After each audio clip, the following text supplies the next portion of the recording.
Hey friends, hi, good evening everyone. Welcome to the session. As part of today's webinar, we will be discussing about web scraping, um, deviation from web scraping. Rather than web scraping, I should say text data scraping. Um, Apache Tika is basically a package which was developed for whole and sole single purpose, one single purpose. The whole reason for the development is we needed a single package or a single solution which allows us to extract data from different file formats. For example, right? Let me put it this way. We have a requirement when we were working with one of the project few years back. In fact, with one of the consultant who's in HR, right, domain. So basically, what I mean is the product is HR product. The consulting organization had resumes. A lot of people try to jump from their current opportunities. They look out for different opportunities, better opportunities. So this organization is into job placement consulting firm, and based on their vendors, that is their clients, which are employers who provide the job description. Based on the job description, they have to filter the content, the skill set, I would say, the resumes, and then shortlist among them, right? Filter them, and then provide these filtered resumes to the employer. This was the job that we had to accomplish. So when you look at this flow, it seems very easy. Open a resume, look into the skill sets based on the job description that we have, try to see if the same features are available, same skill sets are available with the candidate. If yes, try to capture that and then provide those resumes to the employer. Let employer basically do an interviews and whatever the process that they want to follow. But practically, if you look at this scenario, the resumes that we talk about, these are files, right? From a computer perspective, these are simple files. Now, when we talk about these files, can you imagine what all formats can we have for a resume? You can, right? You can think of. PDF. There are many file formats that the resumes can be developed in. I can start with Word document, a simple Word document.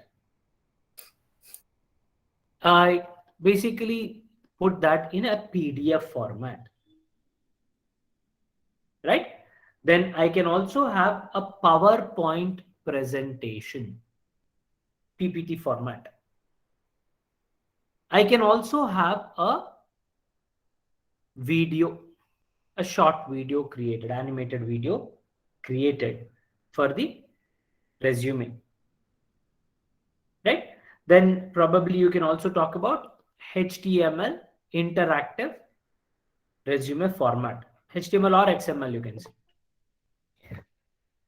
So these are all various formats that your resume can be in. Now, if I talk about extracting the information from this resumes, based on the job descriptions, we have to shortlist based on the content that is available in the resume. So it is a manual job. If I have to automate this, then we have to look at, let's say if I'm using Python, then I have to look at an option where I can load the data first into Python and then do extraction, content extraction. Unless until I load, I cannot, right? But when I'm trying to read the data or load the data into Python session, for Word document, I'll have to use a different library. For PDF format, I have to use a different library. For PowerPoint presentation, different. Video, different. HTML, different. XML, different, right? So for text file, assume. So we will have different formats. Video and image is also there here. For each format, we will have a different library that we have to use in order to read the content. So this was a challenging task for your project. I mean, you cannot come up with so many different right sub content in your code. So the idea was, how can I extract the data from different formats, irrespective of the formats, right? I want to extract the data from files. This idea actually triggered Apache Tika. It was I think launched in 2006, and later on it was. I mean, it's an open source product. I think in 2010 it was officially launched. So it's basically a library which was developed in Java, right? Because it is developed in Java, if this library has to work, you need to have Java JDK version installed in your computer. Otherwise, it will not work. Java is mandatory. Okay, remember that point. You can go to Oracle website and download your Java JDK. Minimum is 7. Update 7 is minimum. That is required for executing this library in your computer. You have to have minimum of 1.7 Java version. So it's a library which is used for identifying what document type it is and then content extraction from that format. Right? Two major things it is basically doing: identifying and then extraction. It's a universal type detector and content extractor. Universal, that means irrespective of different formats, it is able to extract the data. These are some of the examples. It also works on spreadsheets, text files, images, PDFs, multimedia input formats. Multimedia is, you can say, videos. It's a very simple library, but it is developed in Java, right? And it requires minimum Java JDK 7 as the prerequisite. All you have to do is install Tika in Python. That's it. Very simple. And it allows us to read the document from content from different versions of formats of data. Right? Now, there are various components. If you talk about the architecture of the Apache Tika, has parsers and all that. If you talk about the content, right, it basically has a core engine. On top of that, we'll have parsers which parse through the content that the file has. So yeah, we are basically trying to use a single solution which is allowing us to read the data and give us the output, right? If I have to go into the details of the Apache Tika, then it uses API based systems. It has parsers, it has a bundle, and then it has something called as Tika core. The core becomes the most important base component of the entire Tika architecture or Tika software. It also, basically Tika core also has the capability to identify the language, right? It is also able to identify metadata. We basically talk about metadata as well. It's not just extracting data, but it was also extracting the metadata. Okay, that's important for us to understand. These are all various features. Unified parsers interface. It uses very, very light application. It does not consume a lot of memory as well, right? And it is quick, very quick compared to other applications. It's very quick. And unstructured data can also be read. When we talk about text data, right? Text data itself, right? We can treat that as unstructured data. So Tika can work with flexible schemas or metadata. And it can be very, very easily integrated into different applications. So if you are talking about solution that you're trying to develop in Python, you can simply embed the same file in same software into, let's say, some other system. You integrate that into probably a solution which is developed using Java, for example. So this can be very easily embedded into the application, existing application. Then MIME type, this is the standard. MIME is a standard. It's basically the internet standards that we follow for different right? You should say email formats. You can see it's called as multi-purpose internet mail extension. Multi-purpose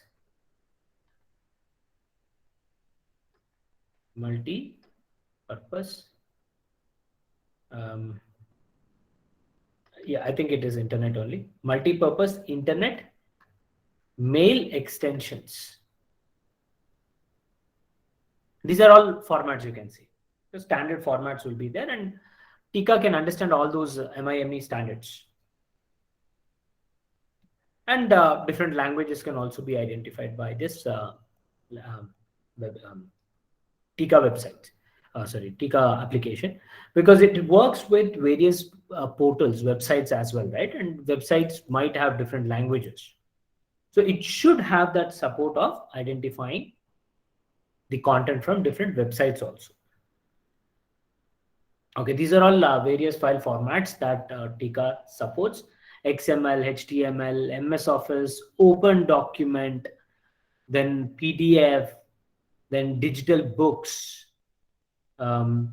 EPUBs, basically publications, text format, zip files, images, videos, audios as well, MP3.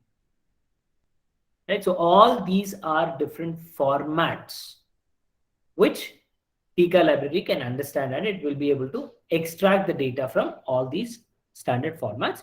I will show you a small demonstration of how resumes are getting parsed using the library Tika. Okay, and we will be using PDF file formats because of various sensitive information perspective. I would not show you the content of resume, but we have certain resumes. These are my student resumes itself.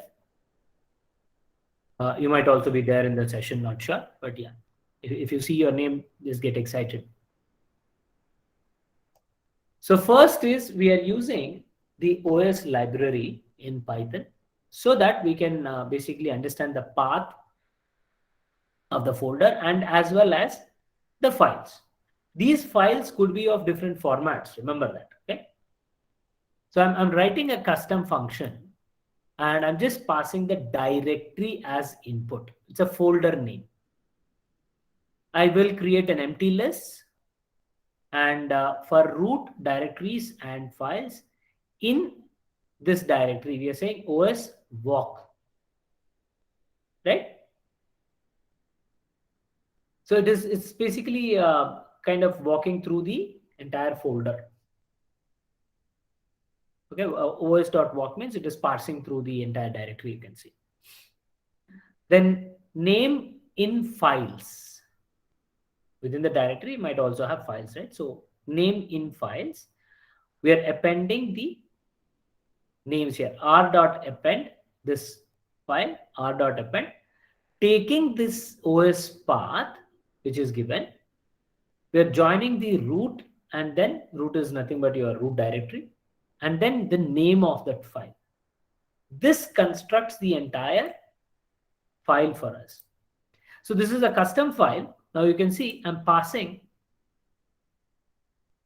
this file name is equals to this, right? And I'm also calling this as path. So I'm getting R and W as output from this custom function.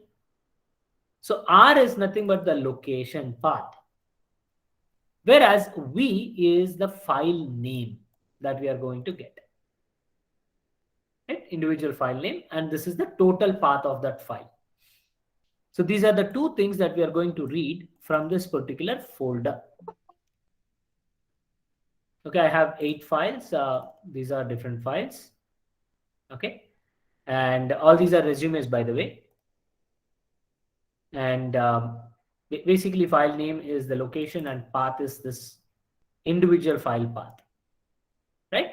So we are constructing the exact location of that file which we want to read and extract the content. If I talk about a resume, you see there will be a lot of content in it, isn't it? So I want to extract all that content, and probably after that I will be using different libraries to scrape through the important information from that library, from that extracted information. Now I'm creating a empty list again, new names, and I'm writing this for loop, wherein I'm trying to give a new name to this files that we have. I'm trying to give you a different name because we will not be able to read .pdf extension. Dot cannot be understood. So wherever you have dot, you're trying to replace that with double underscore. So this file that you see here, each of it has dot, right? So we are going to change that as underscore, double underscore. Okay, so this is your new names, and you will see double underscore PDF, right? So this is basically how we rename that result. Next, I'm creating a dictionary of files, but this dictionary format is actually obtained from the zip content. So first I'm zipping the data, I'm compressing the data, zipping the values together, new names and path. New names is this file name, path is this location, individual file name. So we are compressing that and creating a dictionary. R is a dictionary. It contains the file name and then the path, location. So we are mapping file name with the exact, the name of the right, file to that exact file. Just mapping. Yeah, please be on mute. Now, when we want to get the package to Kickstart, we need to first get that package installed. Without the package being there in the computer, we'll not be able to use it, right? So we will install the package using this command. Anything after hash is commented. So you'll probably want to install like this. Remove the hash, right? So it is already installed. I've already installed it previously also. So it's already says already satisfied. But if you don't have it, your software gets installed. But remember the prerequisite.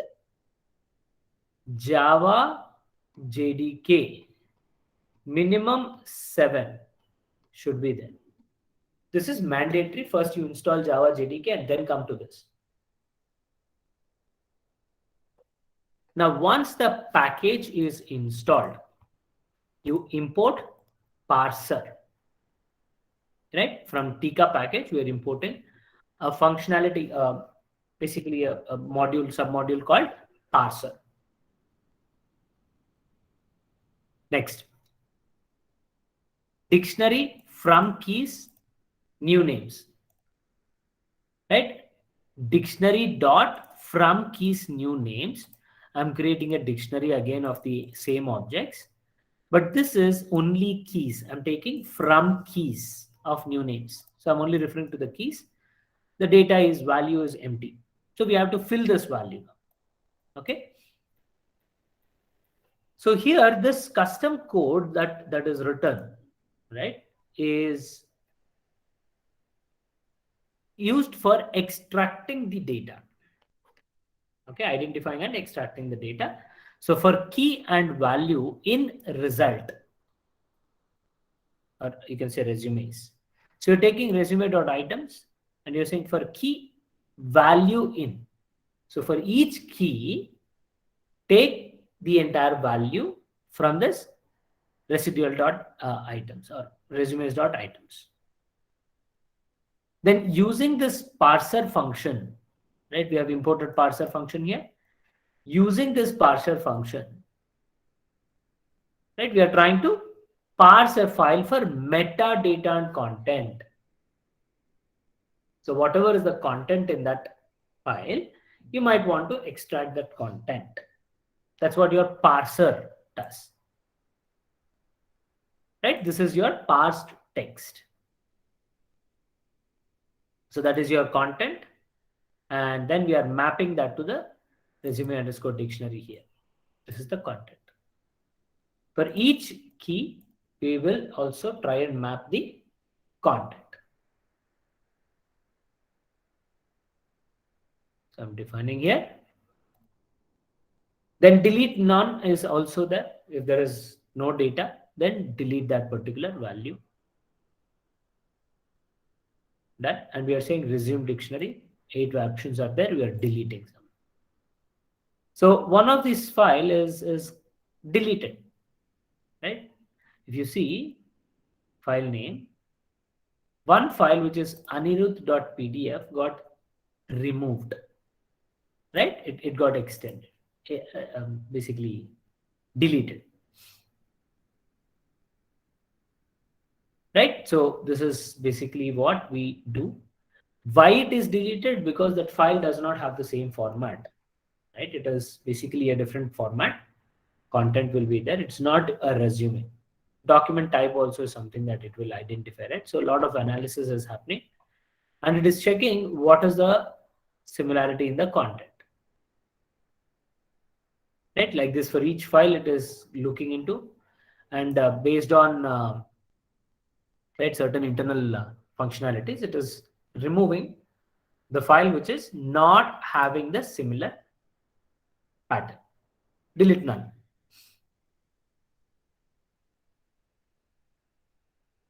All right. Then here we are basically creating again a new dictionary. We are calling it as temp. It's a dictionary again. So we are basically having value for each key.